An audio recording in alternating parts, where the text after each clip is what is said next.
ఓం నమ శివాయ అంటూ శివనామస్మరణతో రామగుండం పారిశ్రామిక ప్రాంతం మారుమోగింది. భక్తులు భక్తి శ్రద్ధలతో మహాశివరాత్రి వేడుకల్లో పాల్గొన్నారు. పెద్దపల్లి జిల్లా గోదావరి ఖని గోదావరి నదిలో పుణ్యస్నానాలు ఆచరించి జనగామ గ్రామంలోని త్రిలింగ రాజరాజేశ్వర స్వామిని భక్తులు దర్శించుకున్నారు. కోల్బెల్ట్ లోని శైవ క్షేత్రాల్లో భక్తులు శివనామస్మరణ, అభిషేకాలు, ప్రత్యేక పూజలు చేశారు. ఉదయం నుండి ఆలయాల వద్ద భక్తులు క్యూలైన్ లో నిలబడి శివయ్యను దర్శనం చేసుకుంటున్నారు. శివాలయాలను కన్నుల పండుగగా అలంకరించిన భక్తులు పరమశివునికి ప్రత్యేక పూజలు చేశారు. వేద పండితుల మంత్రోచ్చారణలతో శివాలయాలు భక్తులతో కిటకిటలాడాయి. రామగుండం ఎమ్మెల్యే రాజ్ ఠాకూర్ దంపతులు శివుడికి అభిషేకం నిర్వహించి నియోజకవర్గ ప్రజలు సుఖ సంతోషాలతో ఉండాలని కోరుకున్నట్లుగా ఆయన తెలిపారు.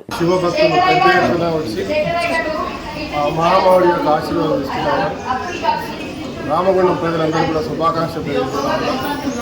ఆ మహామౌడి శివుడి ఆశీర్వాదంతో ఈ ప్రాంతానికి పూర్వవైభవం రావాలి. ఆ శివుడు గొప్ప అవకాశాన్ని నాకు ఈరోజు ఇస్తున్నారు.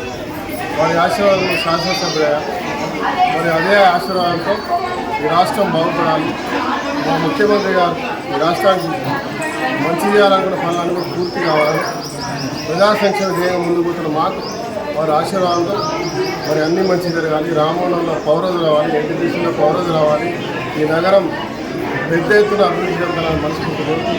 ఇక్కడ ఉన్నటువంటి ప్రతి ఒక్క కుటుంబం, నా కుటుంబం సుఖ సంతోషాలతో వాళ్ళు కోరుకున్న కోరికలని నెరవేరాలని మనస్ఫూర్తిగా ఆ మహాశివుని కోరుతాం.